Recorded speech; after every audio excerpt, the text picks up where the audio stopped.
英国向乌克兰援助航程200公里的自杀式无人机，乌军将获得高速小摩托，与俄军对轰。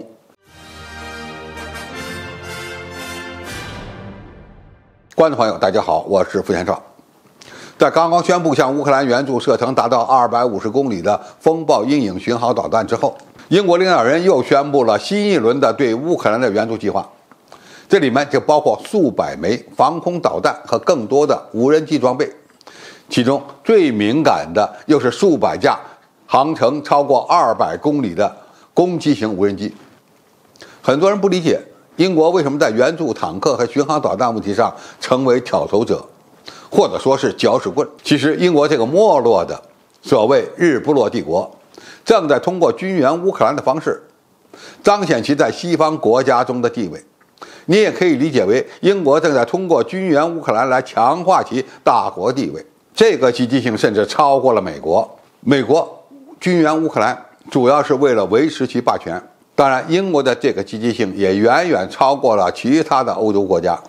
抛开动机不谈，这些远程攻击无人机到底是什么呢？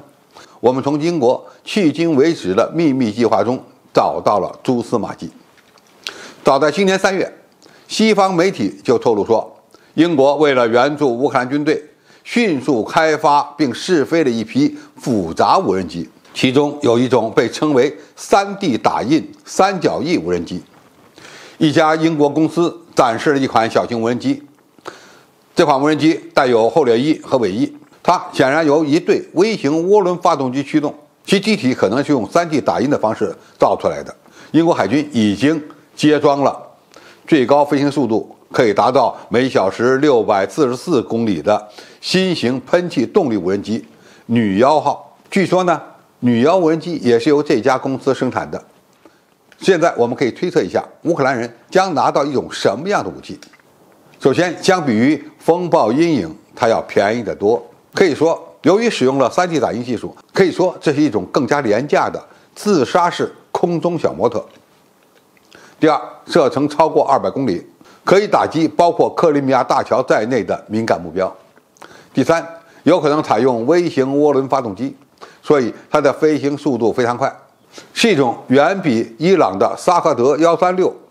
性能更高端的自杀式无人机。第四，这款无人机经过英国多个军事部门的验收，具有强大的抗电子干扰能力，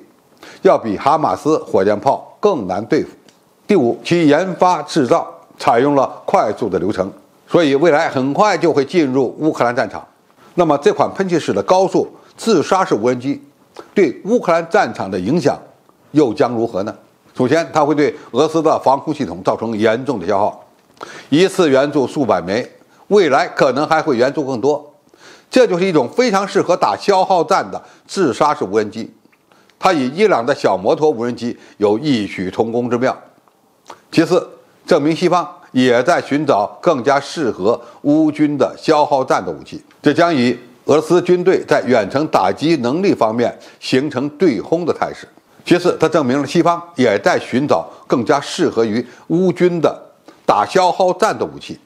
它的出现将与俄罗斯军队在远程打击能力方面形成对轰的态势，俄罗斯将逐渐的失去单方面打击的优势。最后，俄罗斯军队的后勤和战役组织将更加困难。西方援助的远程打击武器正在形成体系，有海马斯陆射小直径滑翔炸弹、风暴阴影隐身巡航导弹、捷达姆滑翔炸弹等等。这些武器除了对俄罗斯本土目标无法构成严重威胁之外，几乎可以打击包括克里米亚在内的任何目标。总体而言，虽然俄罗斯军队的防空实力非常强大，但是未来也将面临着严重的消耗。过去俄罗斯军队在远程打击方面具有非对称优势，今后呢就有可能会进入对称打击的历史阶段。俄乌冲突是消耗战，俄罗斯军队在进步，西方在军援问题上也在进步，可以说这场较量远没有结束。好，今天评述就到这里，谢谢大家收看，我们下期再见。